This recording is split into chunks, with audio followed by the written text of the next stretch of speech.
went to 14 doctors in the span of 4 months, where every night when I went to sleep, my heart was racing, racing, racing, and then stopping. I came back from the psychiatrist, not knowing what to do. And then I came to the point of making the most grave decision in my life. I will decide when I die. When I opened my eyes again after being so out of breath and feeling free for the first time in my life, like everything was optional from that moment on. Modest, at 21 years old, most people are out there in college, they're partying, they're figuring out who they want to be in life, but that wasn't for you, because you were just trying to figure out if you'd even live to see tomorrow. And despite growing up athletic and healthy and having a good family and education and what should have been this whole life ahead of you, your heart suddenly started failing out of the blue. And doctors were baffled, and every single night for you was a confrontation with death, as your heart would suddenly stop, and you didn't know if it would be the last time. And you had no answers, you had no hope, until one day, out of desperation, you made a choice that really should have killed you, except it actually saved you, and it shifted your entire understanding of life. And now here you are, almost 20 years later, having no heart or really any other health problems, and actually living your dream life full of happiness, all because of that choice you made on that day. And I'm really excited to dive in and understand how all of this happened. And so can you take me back to right before your health started to decline? Like, where are we? What's going on? Well, thank you. I was basically in college. I moved out from home at 19 years old and went to Berlin. I grew up in rural Germany. And there I was, like, living together with my girlfriend in a small flat, going to college, aspiring a corporate career, studying economics. And then, like, suddenly, like, when I went to bed, like, I could, like, hear my heartbeat in my ears, and I made nothing out of it. And then, like, some months later, it was a normal thing then to hear the heartbeat in my ears, Yeah, right? And some months later, when I went to bed, like, I noticed my heart starting, like, to give out for a moment, like arrhythmia. Went to the doctors, and they diagnosed me with pretty high blood pressure. So that was, like, enormously high for a person my age, like not being obese, like being healthy, being sporty right. and active, and with no prior health ailment history. They noticed a blood pressure of about 180 to 130, like as a resting blood pressure. So this was Right. enormously high. They immediately put me on, like, lowering pills, blood pressure lowering pills, and they diagnosed the hell out of me, but they couldn't get, like, any kind of real diagnosis what caused this. They just said I have to live with it, and the arrhythmia of the heart grew worse and worse, and I went to doctor after doctor. So I went to 14 doctors in the span of 4 months, where every night when I went to sleep, my heart was racing, racing, racing, and then stopping, and then racing, racing, racing, and then stopping for a second. I was, like, sweating. I was standing up and trying to put my head somewhere else, but I was just in fear of dying, and nothing made Of sense course. anymore in life. Yeah.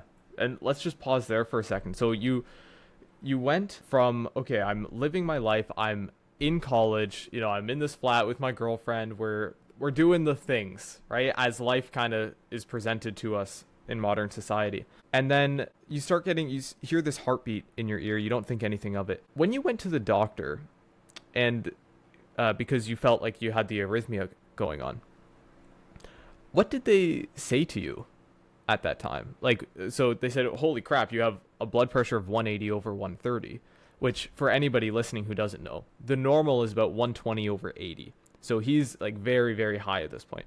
And no heart condition history. Like, what did they think? What did you think? What was going on in your head at that time? So what I thought before I went to the doctor, I called my mom, because my father died at an early age out Okay. of, yes, and, like, he had a heart failure, and he died with 44, right? So what went through my head was, oh shit, I inherited this stuff from my dad, but this Right. couldn't be, because, like, my dad, like, basically drank himself to death. So it was Right. perfectly obvious what happened with him. So there was like no clear reason.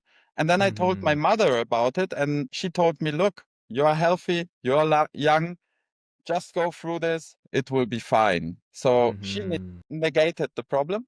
And the Mhm. doctor told me, well, that's pretty high, and we have to set you up on those pills because like the resting heart pressure, like this, the second number, the 130, that's like the thing where the heart cannot relax anymore.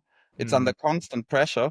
So basically, they told me this could be like life-threatening if this goes on. And the arrhythmia is like signs of the heart like being too stressed out. So we really have to lower the pressure, right? So they made Mhm. very clear that this is a perfectly serious condition I'm in, and we have to do Mhm. tests and further tests and find out what happens. As with the first test, like nothing came up.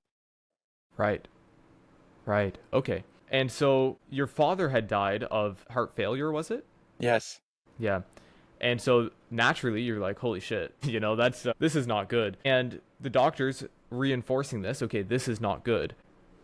But they didn't know what was going on, right? They didn't know what caused it. They were just like, hey, this is going on. Here's some meds for you.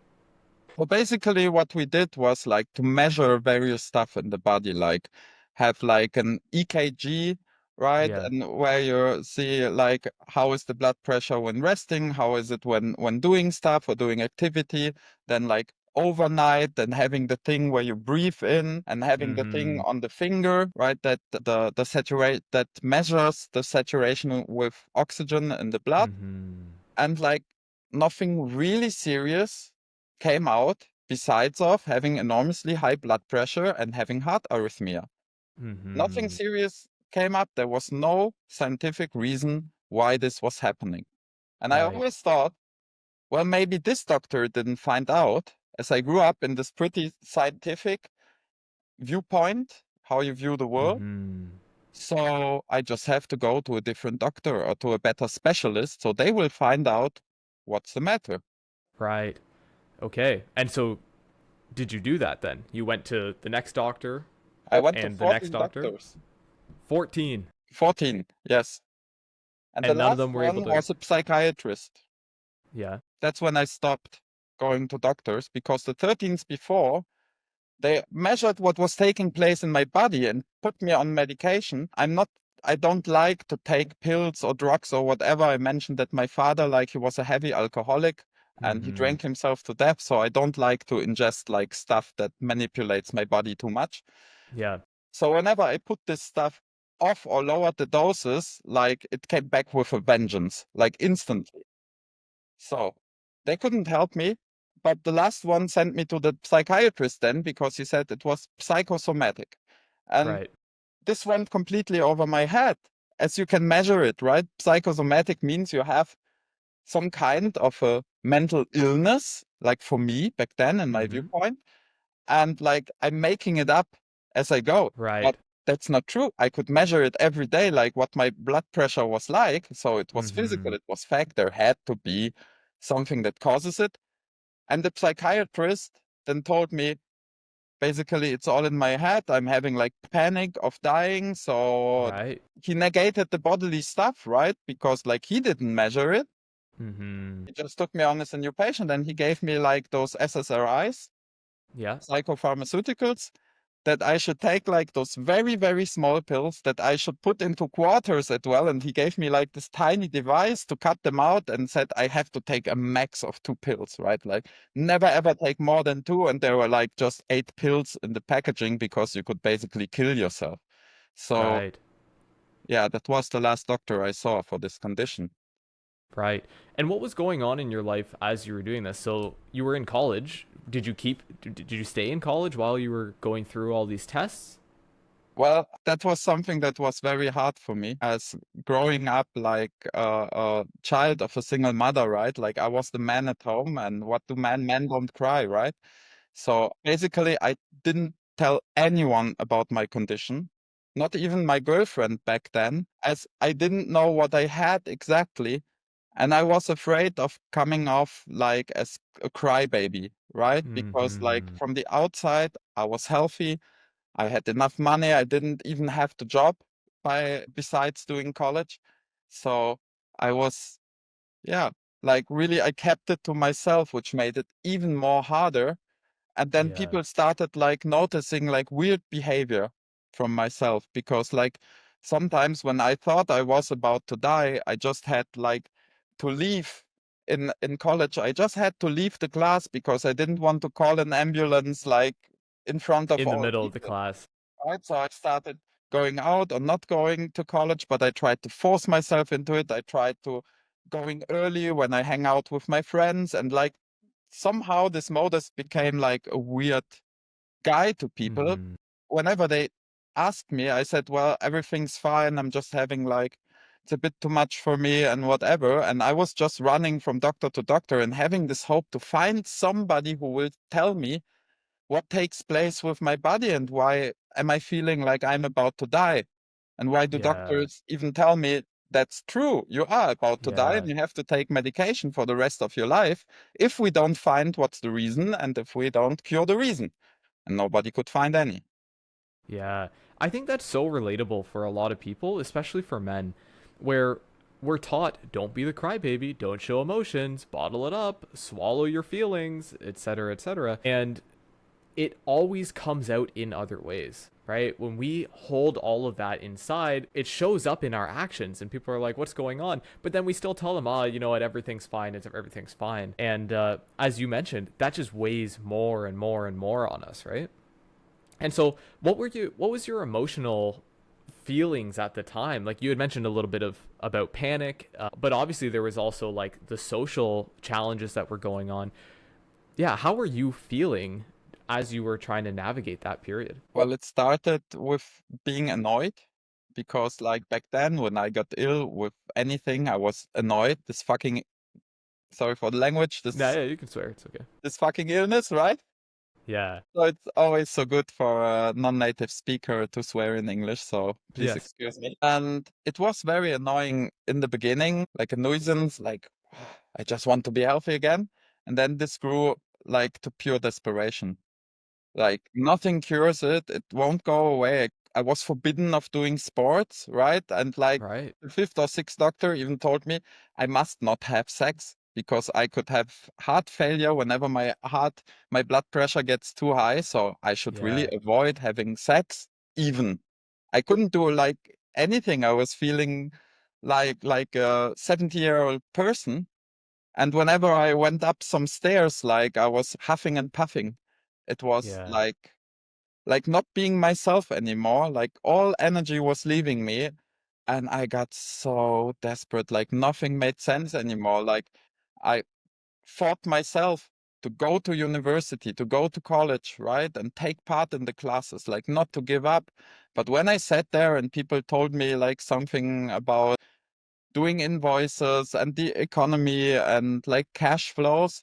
And I was sitting there and thinking, this doesn't make sense to me. It's so unimportant. I could be dead in a moment. Like, what the Right. hell are those guys talking about? And why is it important even? Like, didn't make sense. So I was there physically, but in my mind, I was screaming from pain and desperation, and life was bleak. It was just bleak. Every day was could be my last. And I just wanted to get healthy, and like it got darker and darker on the emotional side, right? Even Yeah. lashing out at my girlfriend, I'm like a pretty peaceful person, but like being unnerved of her because she wanted to go out and she wanted to go to party, and I became the guy who was always sitting at home and saying, no, no, not today, right? Because my heart was racing, or I took like one pill more. And what happened then was I couldn't get up almost. Like it was somehow weird. There were some side effects as well.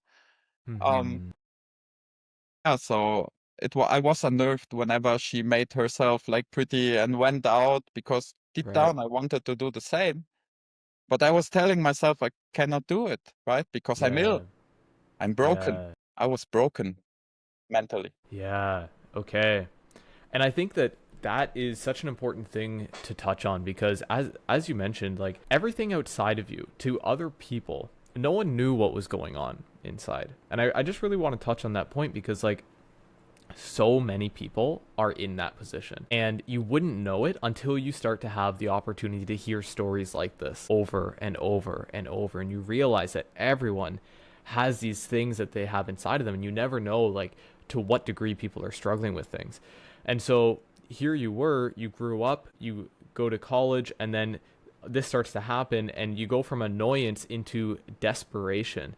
You go from athletics to I can hardly even get up the stairs, and I'm not allowed to have sex with my beautiful girlfriend who's going out without me.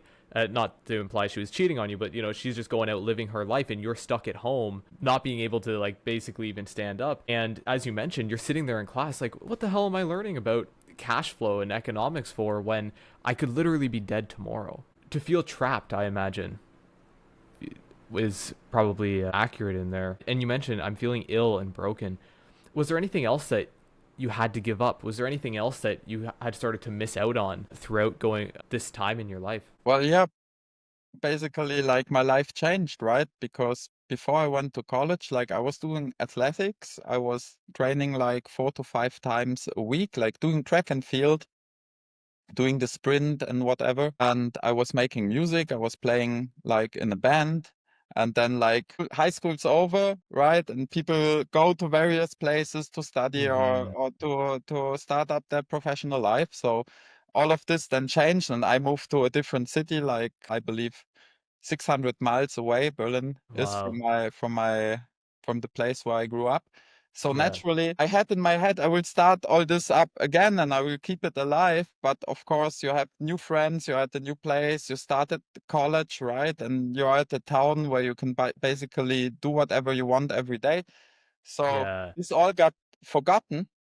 And I immersed myself like in this weird and interesting new world of going into college, because like how I grew up, I was always told, look, you have to get a degree. You have to go to Mm. college. If you don't do it, you won't be a made man. You won't earn enough money.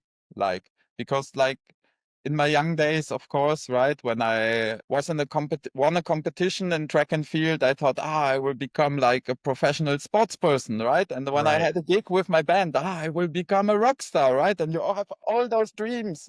And back then Yeah. it was not streamers, but there was something else, right? Like not influencer, but what was it back then? Like drop shipping, right? I can do a Mm. drop shipping business. So I have to study economics, and this like integrated like my growing up, and my mother always telling me you have to get a degree, because it was like Mm-hmm. her viewpoint, because she was the only one from her whole family who had a degree, Right. telling her son from a young age to have to get a degree. I didn't ever question it, Yeah. even though like it was just a means to an end, right? If I want to have a business of my own, if I want to earn money in this world, I have to get a degree. There was no other option. So I didn't ever question it, and like did it like on my own accord and said, okay, this is the next station in my life, get a degree. Yes. Yes. That So makes a this is lot the of sense. first priority, of course. So like when you Get grew a up with degree. that, Yeah. it's the first priority, like do the thing in life, like how you have to do and who you have to be for your mother to Yeah. be really happy with you. Yes. Yes. I think so many people can relate to that. We're told this is who you have to be. This is what you have to do. This is the path that's laid out for you. Yeah. And because we're taught it from such a young age and it's reinforced over and over and over, we never question it, right? And we just say, okay, that is who I have to be. That is what I have to do. And then sometimes we go through it and we realize, don't know I love this. And we'll come back to that because I know that there's a lot for us to unpack in that. Hey, real quick, I need your help to make this show grow. So if you're enjoying this episode, please hit the like button. If you have thoughts, feedback, or questions, please leave it in the comments. And lastly, if you want more of this, hit the subscribe button. All three options are entirely free. They help the algorithm push it to more people, which helps the show grow so that I can make more of this for you. Thank you very much. I really appreciate your support. And now back to the show. I want to come back to the story here. So you're going through these 14 doctors. You just saw the psychiatrist. They put you on SSRIs. They say you got to take a quarter tablet here. Your heart is failing. You have high blood pressure. You can not do athletics. You can't have sex. You have to give everything up. You're not being creative. You're not playing music. You are in a state of desperation. You're ill. You're broken. Life is bleak. Your dreams are taken away. Then what happens? What happens next? Well, I came back from the psychiatrist, like not knowing what to do. And then I like came to the point of making a decision that was the most grave decision in my life until then. So I came back home. I have like the new medication with me that I like very much doubt because like I know like mentally like I'm not ill. I'm not right. This cannot be the cause of my Mm-hmm. like physical ailments that you can measure, right? Because Mm-hmm. everything that's in the head for myself back then, from my point of view, it's not physical. So when you can measure something physical, it must not be related to a mental Mm-hmm. ailment Right. or illness. Right.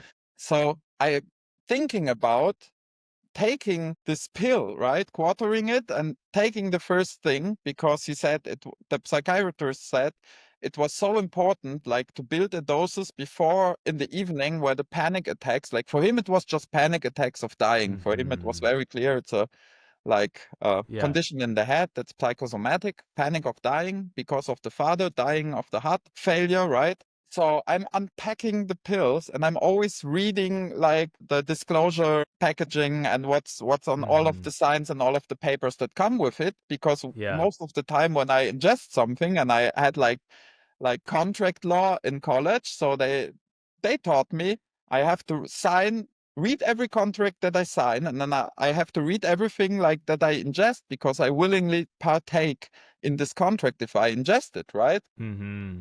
I've packed this thing out, and it was like longer than my body height. Like I'm not the biggest person alive, right? But this thing was from here to the floor. Right. And I saw that like all of the side effects on there, which there were countless more side effects than beneficial effects it should have. And Mm-hmm. what was very weird and what made me question things even more was that the side effects are the very thing it's supposed to cure. So the psychiatrist said it is to cure panic attacks, but the side Mm-hmm. effect can be being suicidal and Mm. having panic attacks to the point of fainting. The side Right. effect could be sudden, like heart failure, right? That sudden drop of blood pressure, right? Right. Like the side effect can be like vomiting. The side Yeah. effect can be like itches and scratches on the skin. Like it can be so many things that are like, I thought, well, if there's like one thing it has to cure, it has those supposed panic effects that I feel peaceful inside and can lay in bed. And like basically the psychiatrist said, if I take this stuff, I will not care if I die or if I'm alive and I can go to sleep, Hmm. right? But there are like probably 100 side effects. So how many of those will I experience when I take this thing? And Yeah. if you do just a little probability, right? If there are 100 side effects with low probability, the probability that you encounter at least one of those is very high. So which one will it be? And Yeah. most of You're the rolling side the effects dice. are stuff that you don't ever want to experience, right? Like that's crazy. So then I came to the point like of doing a decision. Like I didn't do anything for some minutes. And then like I took this packaging of those SSRIs and the huge manual of what you willingly partake in if you take this, right? And I just threw it into the trash. I put on my training clothes and I did not do any sport for months and months. And I said to myself, I do not want to live like this any longer. Not one more day in my life. So I shut down my mobile phone, went outside without a key to my apartment because my girlfriend was about to come home from work. And like, I didn't want her to know where I went. And like, if I lived, I will get back in, of course. And then I went down. I did not took the elevator. I took the stairs. I was living in the sixth floor. And while going down on the stairs, like I promised myself, I will just go outside and I will go and have a run. And I will run so fast and so hard as I can. and I will continue running until my eyes gets black, until I fall down, and I will either die in this very moment, and this disaster, this frustrating, desperate disaster of a life will finally be over. Or if I live for the rest of my life, I will just do what makes me happy in life, and I will not care anymore what other people tell me to do. Like, if I have to, I will lie into people's faces. Like, I will just break out. Like, looking back, this was like such a great thing to do, right? But it was really, it was not courage, it was desperation. It was more like, I will go and most probably kill myself, but if I happen to not die, I will just live every day to the fullest and have fun every day in my life, and I won't care of what is expected of me in life. So obviously, like, I ran, it got black in front of my eyes. I woke up laying there, like in the park, like normal, nobody noticed, right? Like, this is perfectly like living in a town with millions of people. Like, you can lay down on the sidewalk and like people go about their lives. They don't notice. Just walk around you. Right? Where I grew up, when somebody lies down on the floor, like the first person that sees him, like directly calls an ambulance, goes there, can I help you, sir? What's the matter? Like in Berlin, there are countless like junkies and drug addicts and whatever laying down on the streets, and people just go on their way. So I was one of those guys. When I opened my eyes again after being so out of breath and feeling free for the first time in my life, like everything was optional from that moment on. And like it was so desperate. I didn't want to live anymore, so that I really wanted to face death. I willingly faced death, and this is where all fear of dying disappeared. And I made myself a promise: whenever I have any kind of illness that is not physical, like breaking a bone or whatever, I will never go and see a doctor again, like never in my life. Because after that, like, I saw that like the fear was dominating my life, the fear of dying, Yeah. right? And like I could not enjoy one thing in my life for months and months and months. Even going on a date, like having nice food and whatever, the food didn't taste anymore, like nothing. And when I opened my eyes after laying down from like running so fast and so hard, when it was forbidden to run and doctors told me you will die when you do this, I thought about, what am I going to do with the rest of the day today? So if I die this night, I can die happily and say, at least I had half a day of fun. Because it Yeah. was in the evening, but there were some more hours, and like I was shaking like with adrenaline and whatever. It was not like waking up. I was like a junkie, right? Like this, you know? That was like, I have tears in my eyes right now, so please excuse me. It Yeah. No, that's a was such a I freeing experience. I can only imagine. I can only imagine because as you said, like you had up until this point been consumed, fully chained down by the fear of death. Fear controlled every moment of your life and it actually sucked out the joy from the day-to-day experience. As you said, you know, you're eating dinner and it just doesn't taste. There's not the spark of like, wow, this is incredible because of the fear of death. And I hear you that day when you got back and you looked at those pills that this 14th doctor had given you and you just said, "No." I will not You take said, "No, this. I'm not going to take these. I'm not going to live life this way anymore." And in that space of desperation where you had gotten to the point, you tried the things and everything seemed hopeless, you said, "I would rather live life on my terms." And in that moment, I hear it was like that moment of break down or break through, and you broke through and you chose freedom for yourself. But you did it really interestingly by facing the fear of death. It wasn't by running away from these things that this happened. It was you looked death in the eyes and you said, "Okay, I see Yeah. you and I choose Hindsight's freedom." always 2020. Well, right back then it was just all right. Like, it was spontaneous. I didn't plan it out. I came back from the psychiatrist, and when I entered my flat and I was alone and I had this package with those tablets and I was reading through all of this, sorry, bullshit there, right? Mm-hmm. But also just Hmm. my opinion. Everyone has to know what's right for them.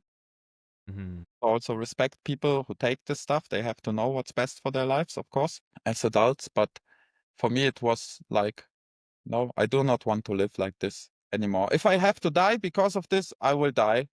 But I will decide when I die. So there was like this Yeah. stubbornness, right? Like I will decide that I want to die like right now. Yeah. And one of the things I hear in there, Modest, is you took responsibility back onto yourself. It was there was when we're scared, when we're facing fear, when health especially is involved, we outsource to all of these different people. We give the responsibility away. And that's not to say that that's a bad thing, but I think it's easy to fall into I give all of my responsibility away and therefore I am helpless in the face of all of this. And I'm just hearing in that you like really took the responsibility and you said, this is me living life on my terms. I will decide how my life is going to go. And then you went for the run. And like how symbolic. Like you literally it was like I'm just imagining you like running super fast, free. It's like all the shackles like falling off of you as you're running. Maybe it was more of like a 70-year-old person running, right? Yeah.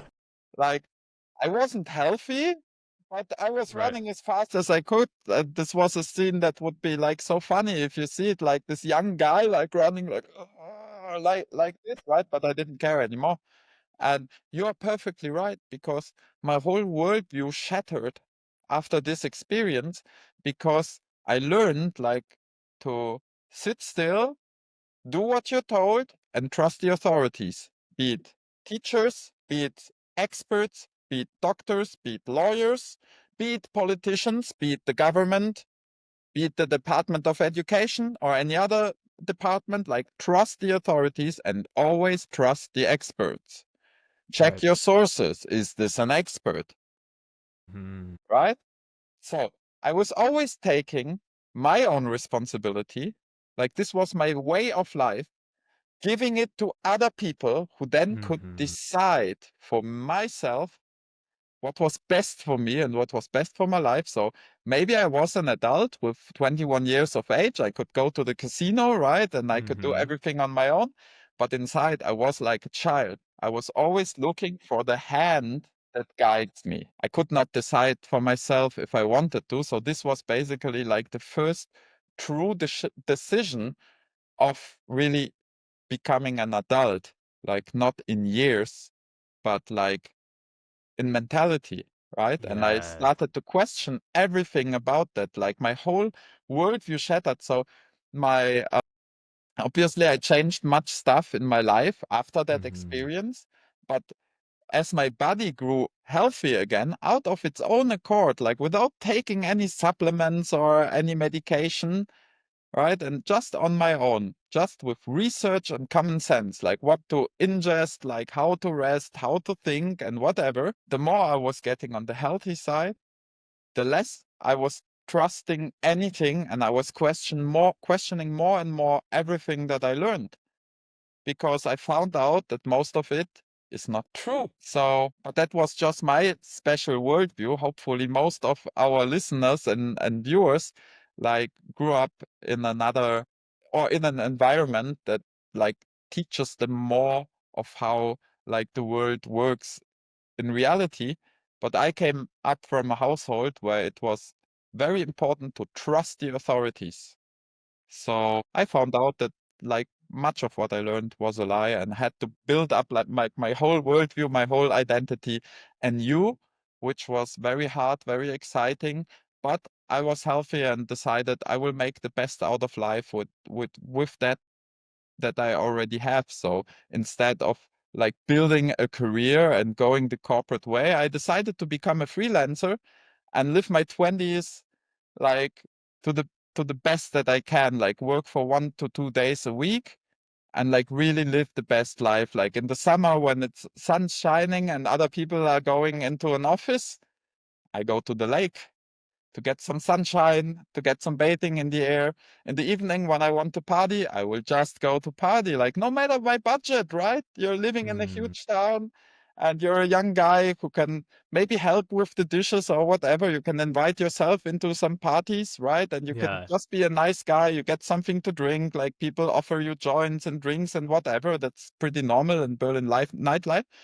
So I did whenever I wanted, whatever I wanted on the budget that I had. And I did not care anymore about like goals in life or whatever. I was just enjoying every day, Hmm. living life to the fullest because I could have been dead already. And that was then the Hmm. freeing experience, out of which years and years later, then came some better decisions for the life goals. But like in the years after that, it was just like, I'm healthy. Let's make the best out of this day because tomorrow could never come. Hmm. I cherished it. And to this day, people tell me, like, when I tell them I'm 39 years of age, like, people tell me, oh, you look like in the beginning of your 30s, right? And this Hmm. started like back then because, like, I believe you age very quickly when you have lots of stress, Yes. right? So many people go about their lives and do stuff that they actually don't want. They spend all day with stuff that they feel is unnerving themselves. And I don't know how they do it because looking back, I found out that like studying economics, there could not be a worse choice for like my character and my natural Hmm. strengths, right? Like going to college could not have been a worse choice for my natural strengths and my natural interests. It was bullshit Hmm. to do that, Right. but I never questioned it because I grew up with it. Always trust the authorities, and all the authorities and my mother said, kid, if you want to have a career, better go to college. Everyone does it. If you Hmm. don't have it, there's a standard in society. You're below the standard. You will be forgotten. Right. Yeah. Man, there's so much good stuff in there. And I just want to pause on it to to pull some of this out because these are lessons that I think if anybody listening really takes time to chew on, to ponder, and acknowledging that it's uncomfortable to take that opportunity to look in the mirror and say, hang on, how am I living my life? And is this aligned with who I want to be and the life I want to live? We start to notice a number of patterns. For example, you mentioned that something to the effect of why do people stay in those jobs that they hate? How do they do that? And I think it points exactly to what you had said. They feel they have to. I have to go here. I have to work. I have to pay these bills. I have to live in this house. I have to, I have to, I have to. And it's the same thing that I hear that you were experiencing where the responsibility and the responsibility of choosing our life and choosing our own path is outsourced to other people because society or experts or whoever, our mom, our dad, or whatever, they tell us that this is what we have to do. And because it happens from such a young age, we tie our identity to that. I am Modest who goes and puts everything aside and goes and studies economics, even though that feels not aligned with the character that you are. And as you said, it's like the worst thing that you could have done for your character, right? Like I read so many books in my youth. Yeah. I did not read one single book about economics. Not one. It Right. wasn't an interest, but it was the Right. means to an end. I want to earn money, Yes. better be proficient in economics, right? It's Yes. the rational way. And you mentioned that like many people think that they have to. And I thought that as well. I must go to college. I must get a degree. There's like no other way. But Yeah. why? Because like literally there is no other way in this identity that I grew up with. There is no other way. So when Hmm. there is no other way, you never question it. But like after that, like and looking back at today, I always think there is always another option. There is Hmm. always another way, right? Like if somebody puts a gun to your head and says like, do such and such, or I will shoot you. You say, okay, I have to do such and such, or he will shoot me, right? Hmm. But you never even think of the possibility, like, what if you let yourself be shot? Well, your life's Hmm. over, but then you don't have to do such and such. Like Hmm. from today, like back then, I would have never questioned. I would have done what the guy putting the guy to my head tells me to. And Hmm. today, like, I would think for a second and think, would it be actually so bad not to do this and just to let him shoot me, because like Mm-hmm. actually, like, this is his violence, and like I've enjoyed life until now to the fullest. Like, what worth is it to do something that maybe will belittle me, that maybe is against my own best interest, that maybe is Mm-hmm. not in the interest of my family? Why Mm-hmm. should I do it just because some idiot decides to point a gun at my head? So please go on and shoot me, right? But like, you get put under so much pressure from societal conditioning and from other people who don't know what they're doing and who don't know what is best for your character. Believe many people don't question it. They say, "Ah, I have a problem. I just have to get a self-help book or do an online course or whatever." But they don't think about, what can I do, like, for my character, for my individual character? What would be right for me? Yeah, again, I think it comes like in what you're saying. I hear you pointing to the taking our own responsibility back and not just blindly following things, not just Yes. blindly saying, okay, well, this thing seems to work, so I'm just going to do this, and not even pay attention to my own intuition about how I feel about this path. And similar to like what you did with economics was another example of that same thing, where I'm going to ignore the feelings inside me that are telling me this is not for me. And but everyone says, well, you need to get a degree to get a good job to make money, so then I have to do this. We come back to that same type of thing. One of the things, I'm circling back a little bit to right after you faced the fear of death, and you started to live your life on your terms. So again, we're coming back to, you're taking the responsibility, you are choosing to be free, realizing that nobody can take that away from you, but we actively give it away. You took it back. And I hear you that you literally just lived in the present moment and found happiness in the present moment. And I think that this is really important because I hear that as an underlying theme of what happened that allowed you to go from, you have these heart conditions that are going to kill you, to, my heart's actually fine now and I can be healthy and active. And like, I want to dive into what happened inside your mind, what happened between maybe emotions and thought, what happened inside of you as that alignment took place that started to heal you. Well, for the first time in my life, I really started to take care of myself. So it started like with the food. I've like adopted a strict vegan diet back then, because of information I stumbled upon, like with much fresh stuff and whatever, like very natural. And like I developed like the self-consciousness that, for example, food, like eating food, is the most intimate thing that there is in life, because all that you ingest becomes yourself. So I developed the view of, well, I'm driving this Ferrari around, which is my body, but like I'm filling it up like with the cheapest stuff, like, Mm-hmm. right, that you get like somewhere. Yeah, And McDonald's cooking oil you're yeah, putting in. yeah, of course. Sure.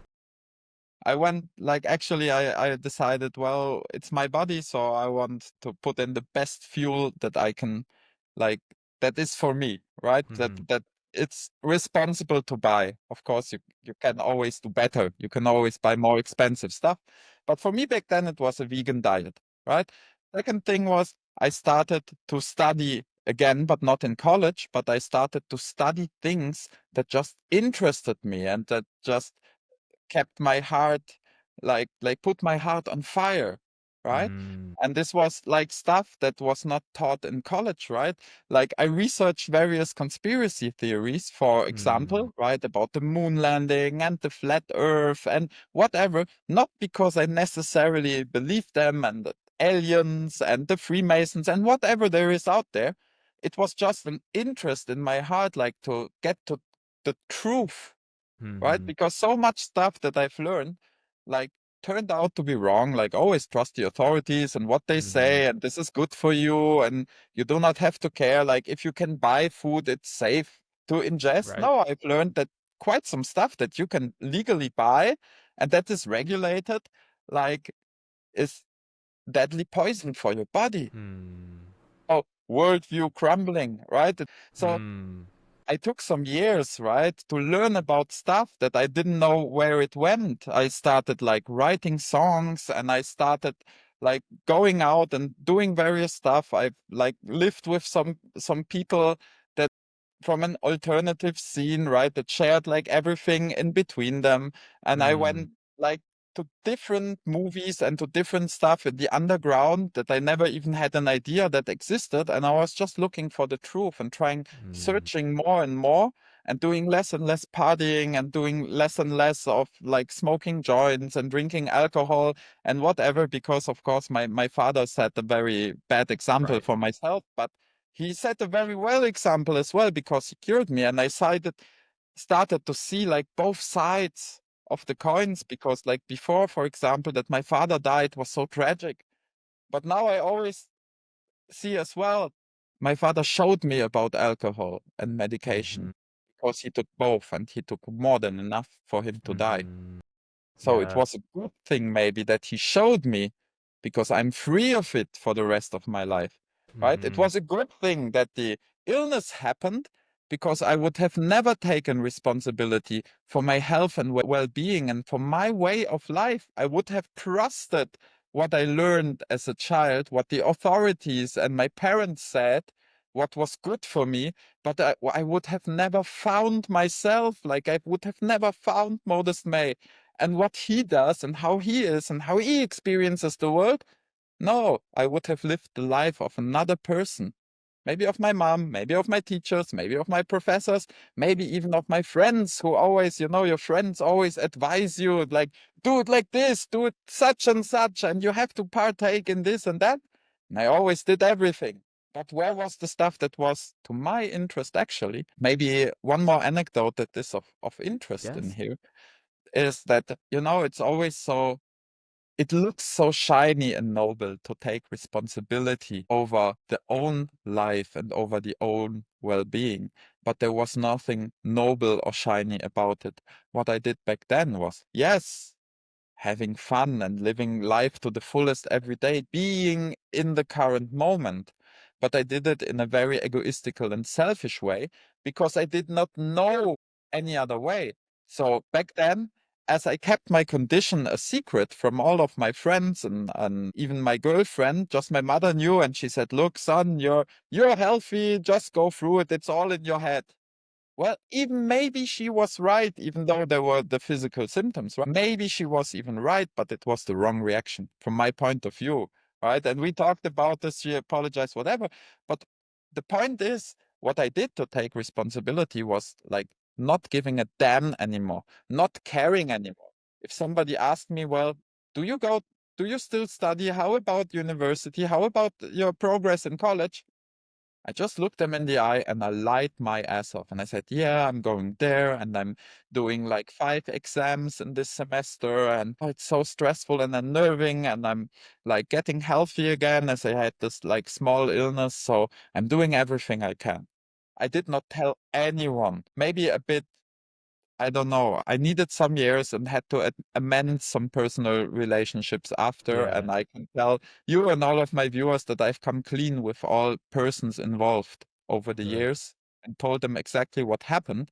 Because back then I was not like, I did not have the mental strength to just go to people and tell them how it is. Was So, that from a place of shame? As in like you didn't no, want to be it ashamed?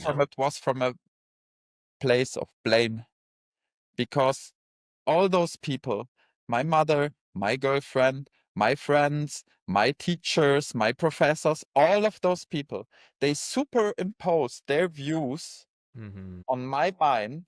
And this made me really ill. This made me do what I hate to do with my life. Mm-hmm. I have no obligation of being truthful with them. You know what's Mm-hmm. funny? No matter what you do, like even like the worst psychopaths in history, like the worst mass murderers, they always tell you that they're good people. And what they did is perfectly reasonable considering Mm-hmm. the context, right? So Right. for me, back then, like not a psychopath that I know of, but I believe everyone has one in them, as well Mm-hmm. as everyone can be a bit of a narcissist. That you cannot say for sure, like, are you or aren't you?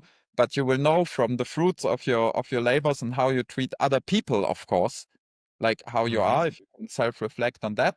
So I'm not even saying that I am not, right? But like I try and be as honest as I can with my intentions and with other people, and I best try not to like, or I best try to be fair to people and not do stuff where only I profit and other people don't.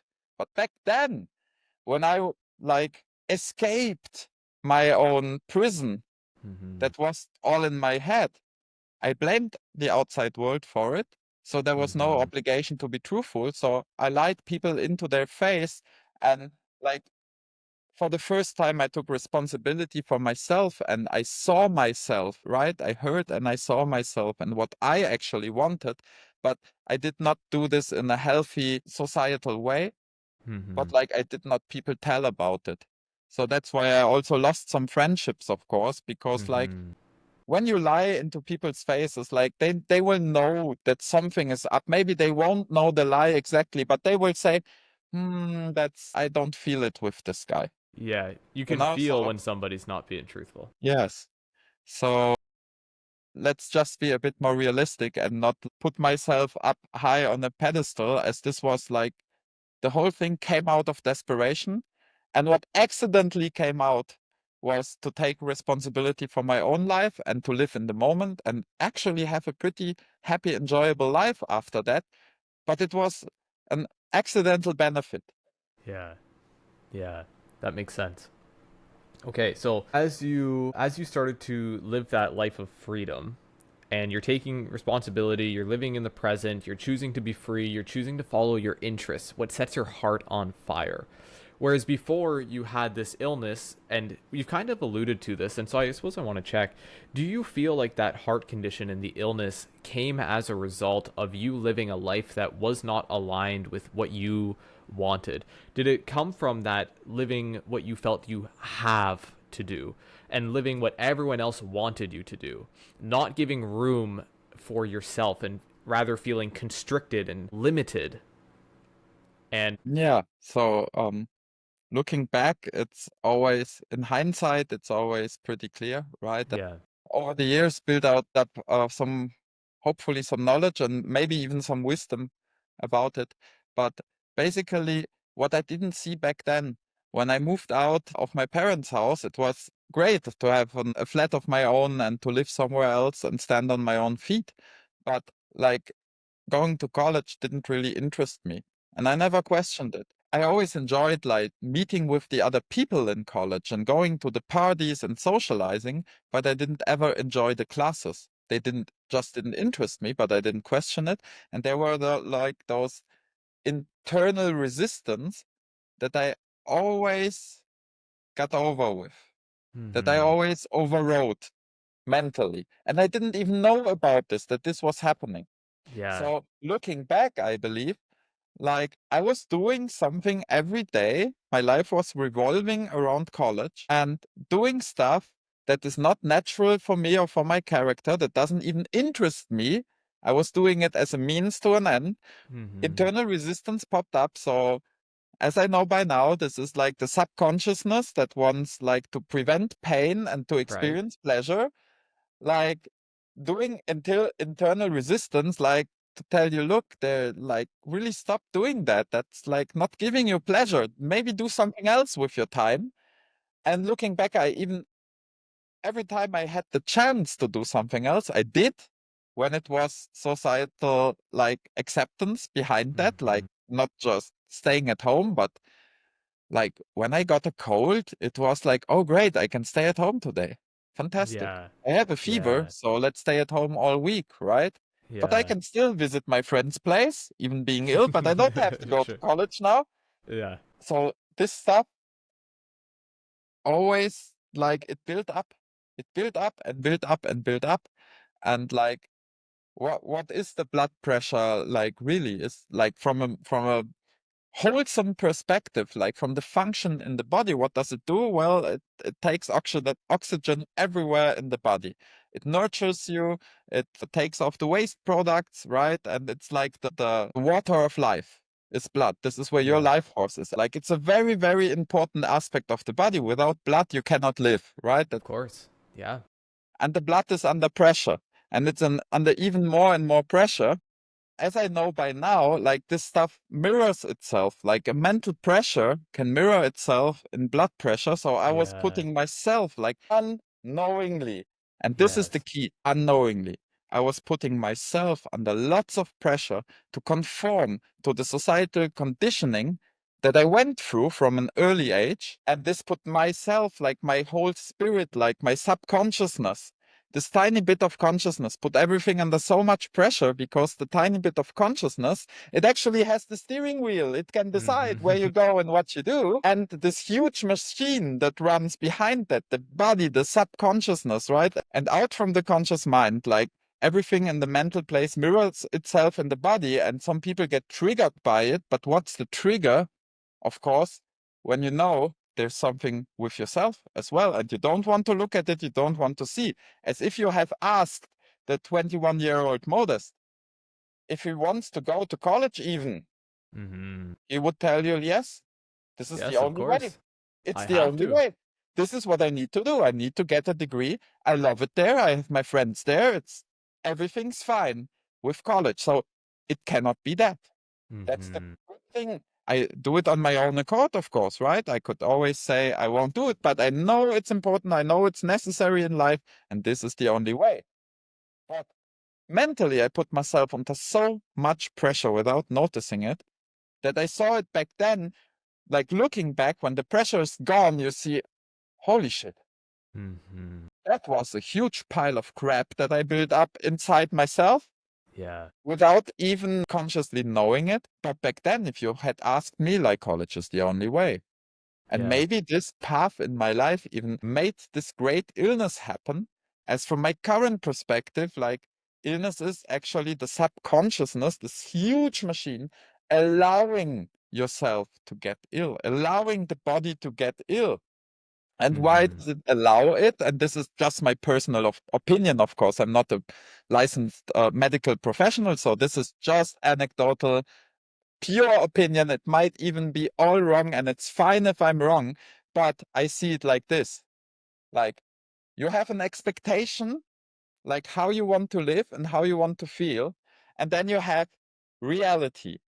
And if reality gets too far apart of what you expect in life, the subconsciousness does the job of building a bridge in the path of least resistance. And what's the path of least resistance? If you want to be here and you find yourself there and it goes further and further apart, what's the path of least resistance? Well, take you out of here completely, because you Take you out cannot of. go from here to here. So the subconsciousness says, well, let's take you out. So this is all gone.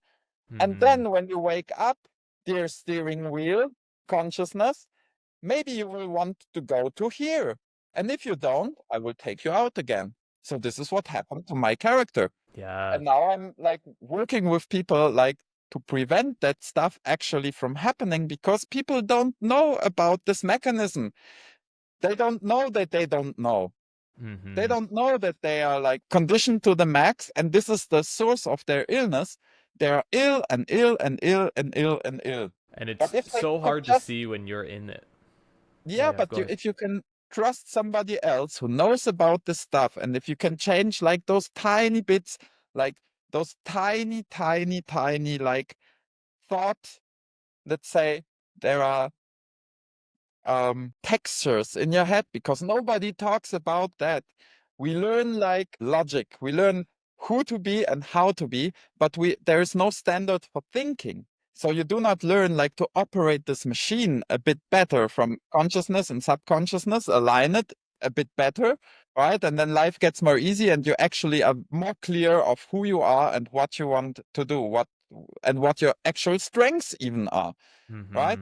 So, and there are thought patterns that you can like willingly think, that you can produce, that will activate the subconsciousness and that will put to rest this inner pressure.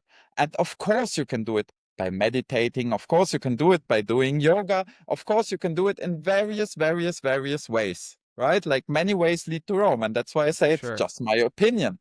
But you can also do it just with thought patterns, because maybe they're like, for my character, I cannot meditate. Like, not for my life. I cannot sit still for 10 minutes, watch a Mm. wall, and just meditate. It doesn't work for my character. I Mm. cannot do yoga. I really hate it. I hate like doing these slow movements. No, that's not for me.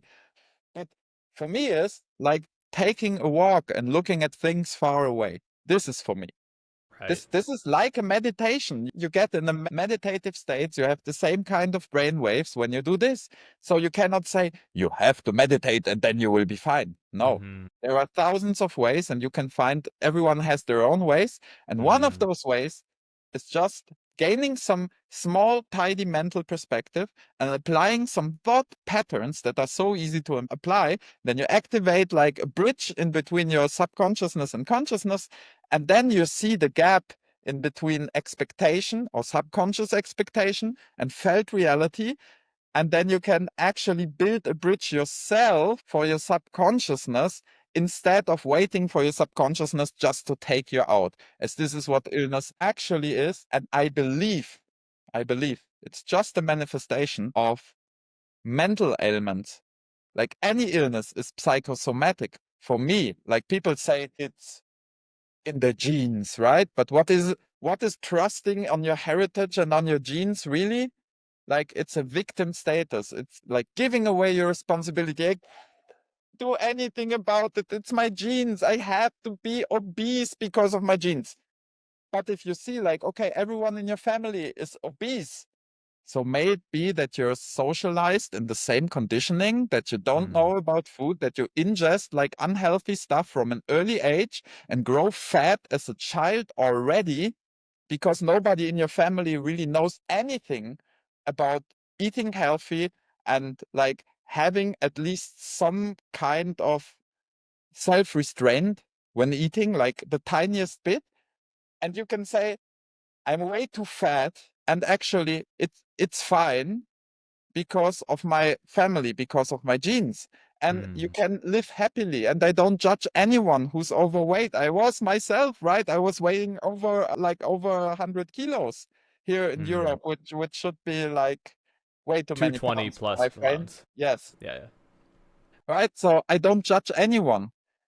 But if you give your responsibility away and finding like all of those reasons why things are as they are, like you will get ill and you will get unhealthy in a time, Yeah. right? And then Yeah, you yeah, will yeah. ask yourself, why is this happening to me?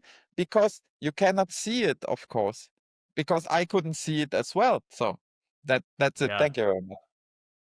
Yeah, yeah, this is great. I want to clarify a couple of things. So, what I've heard you say is that when we have subconscious beliefs about who we should be, the way life ought to be, our genetics or whatever, and then there is a mismatch in that between our subconscious and the external world, as in, I believe that I should be this way, the subconscious will make it so that you are that way. So, for example, if I believe that I must be obese because my family's obese, then the subconscious will make it such that you are obese.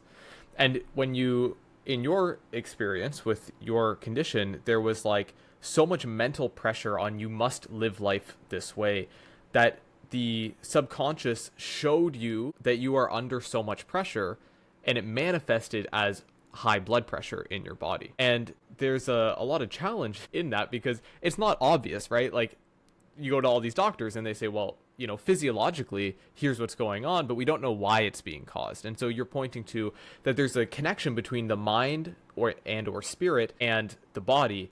And what's happening is that they are matching each other, or maybe the body is matching what the subconscious and the spirit and the mind, or whatever word we want to place on that, is showing. And you had mentioned thought patterns, and that you can change the thought patterns, and that will help to alleviate some symptoms that people are struggling with.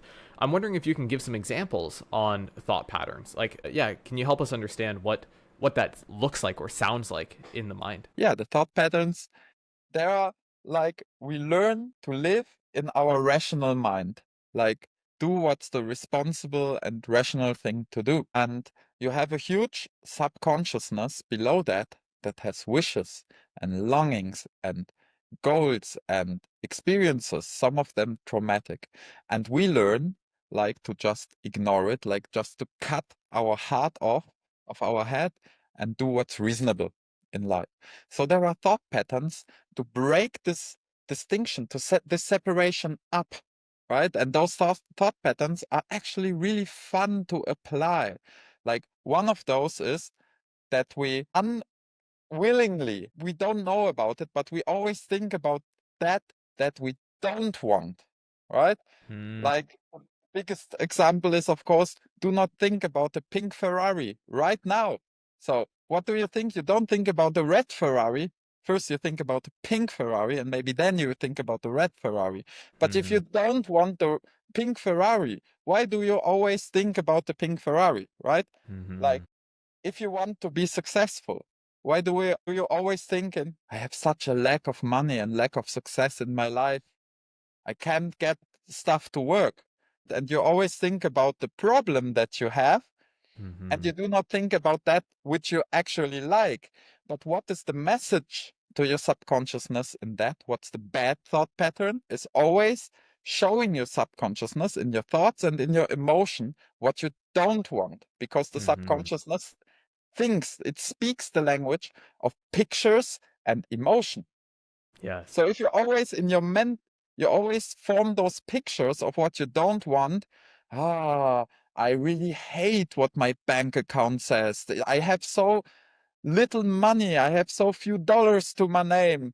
I want more of that, right? So you don't think of riches then, you think of lack and you feel lack. So your subconsciousness understands this life is lacking very much. So life is not there where you want life to be. Life is here where you don't want to be life at all. And what does the subconsciousness then do? It comes to the rescue. It tries to take you out of the situation. Like as the last measure before, it builds up like inner resistance. It builds up like the thoughts that you cannot put to rest, that unnerve you when you want to go to sleep and you think of, oh, maybe I should have a glass of wine or maybe 2 beers so I can sleep and put those voices to rest. This is from the subconsciousness. So you can actually do a healthy thought pattern and think about the stuff that you really want and feel the feeling that you really want to feel, and you can do it consciously. And this signals and signifies to your subconsciousness that life that you live right now is actually pretty fine and you're doing responsible actions with your steering wheel. Because when you always think about what you don't have and what you don't want, the subconsciousness thinks, well, you're experiencing all this pain and I want to bring you to experience pleasure. So maybe I should break down the car. When you're steering always to pain land and you're driving to pain land willingly, I will take out this car that we cannot go on the road to pain land like 1 more mile, right? That is one of those thought patterns. And there are various that we do all the time. Another one of these thought patterns would be like when we think about the past, most people think about the past and feel bad because they always think about, what could I have done different? Why does this always happen to me? Like, why am I losing out with things that others are so much more proficient in? I could have done really better. That was a stupid thing to do. I could have decided back then to, for example, right? Yesterday I talked with a friend who said, I should have decided 10 years ago to buy Bitcoin. Oh, that would be such a great thing, right? And he does not see there are hundreds of cryptocurrencies right now that you can buy for a fraction of a dollar. And if they just like climb 1 cent, like they will make a fortune. They don't see it, but they look back in an unhealthy thought pattern and say, oh, I should have done such and such, and they feel bad. So the subconsciousness sees the picture of, you should have been here, but you've decided and now you're here and you're feeling bad. So maybe I should come to the rescue and take you out of it. And that's why, like, from my perspective, accidents happen and illnesses happens. Of course, not all of those, right? But always your subconscious plays a huge part in it because this is the autopilot. So just imagine like 2 16-year-old boys standing in a high frequented mall in the midst of summer, and one of those boys tells the other one, did you see this beautiful girl over there? And the other one says, which girl? Did you see the cripple over there? Have you ever seen a person without arms and without legs? Like, all the best to the cripple. But the point that I make is, this one guy just sees the beautiful women because he's full of testosterone, and his reality is he wants to be with as many beautiful women as he can, even if it is just in thought. The other guy thinks or has the reality of the world being a very harsh place, and he just sees the cripples, the homeless people, the ugly people. And the other guy says, what cripple? How can you see a cripple? Don't you see all the beautiful women in here? Right? So I hope you can relate to that. Yes. And Yes. that is what you can actually steer in your mind, how you can build a bridge to your subconsciousness by applying the right thought patterns consciously. And there are various of those. It's not about the information. Well, of course, I think so much about the stuff that I really don't want. So I should think about the stuff that I do want. That's perfectly reasonable. But how do you actually do it? How do you actually, as an individual, switch your thinking from what you don't want to what you want? And like, this is actually what I do and how I can help people. Okay. And so we're going to dive into that in a second and how you can help people. I just want to make sure I understood you correctly. So what you're saying is that our subconscious thoughts and beliefs, the things that we focus on all the time, is often what we don't want. I focus on what I don't want, and then I see that all over the place, and my subconscious will match my world with that. So if I'm constantly thinking in a certain way, my world will start to reflect that. I will start to see that.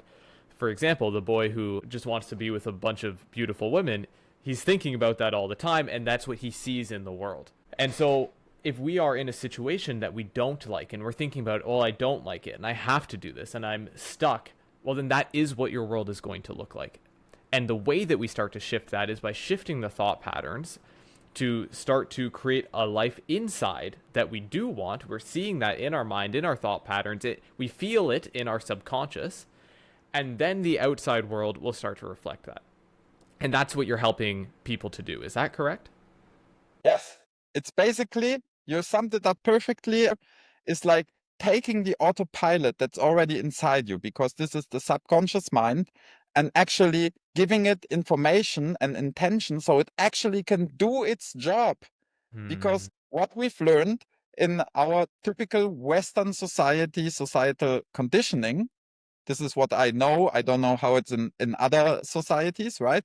But what we learned is to live strictly out of the conscious mind and negate everything that's like subconscious and have this separation. So with the autopilot is autopiloting you to random destinations, and you feel like a passenger almost in your own life, because before you know it, you're out of school, you're out of college, or you're in your professional life, and you're waiting for your retirement to really fully live. Yeah. And you don't know how you got there, and you don't know how to break out. And the only way is just continue on working, wait for retirement, or basically become homeless or a bum. Yeah. That's the two options you face. And I say there's another option. Reprogram your autopilot and actually take control of the steering wheel and just drive where you want to go. Actually, because you are an individual. Like, you have individual strengths, and you have your point of view, how you view the world, what kind of being you are. And the world can profit of this as you do this podcast. You make the world a better place. And I'm doing it with showing people like some thought patterns that magically, in the most easy way, like, you don't have to take anything, you don't have to do meditation, you don't have to do yoga, you don't have to do things that are like very costly in energy or whatever. Just switch a bit of a thought perspective, and you And can so actually go where you want. you're helping people to get unstuck from their current patterns, if they feel like I'm stuck, I don't have the options, the only option is to work in this job I hate until I'm retired, or my health is not good and I don't know what to do about it, you're helping them to shift the thought patterns to then create the life that they want. Is that I help correct? people to find themselves no matter how old they are, because Mm, most people in our society, they live not their life, but the life of another person, and they have a deep need to discover like what their life would be like, but they cannot access it anymore because it's not mm-hmm. reasonable. It's not the rational thing to do, and there seems to be no way to turn your life around. And like this is where I can come in. And of course, like it's not only me, like there are various ways how to get there. But if you just want to see change in your life by changing your way of thinking, especially like doing some simple thought patterns every day that are so easy to do and actually feel good, and actually it is fun because you're Mm-hmm. thinking all of the time of the stuff that you actually want and you want to experience. Program your autopilot, so this can be a lot of fun. Then you can of course come to me, right? But there are Amazing. lots of various other ways that work as well. Mm-hmm. Yeah. So it's not And back just to come that. to me and work with me. No, take the path that is yours in life, and this is an Yeah, option. It's always better to have options than to have none. of course. And so for the people that this is resonating for, how can people reach out to you? How can people uh, find more of your work and touch base with you? Well, if you want to get into contact, just go to my website. It's modestmay.com. I believe you Excellent. will I'll put put it in the description. the video in the Yeah. description.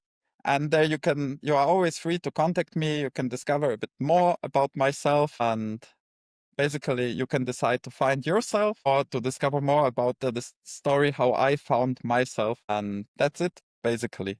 Okay. Well, Modus, thank you so much for coming on the podcast. Thank you for sharing your incredible story of going from illness, feeling stuck, to finding freedom, happiness, presence, peace, joy in life, and telling us all about that story. Honestly, such a pleasure chatting with you. And thank you, everybody, for listening. We'll be back in 2 weeks for the next episode. Thank you, and we'll see you then.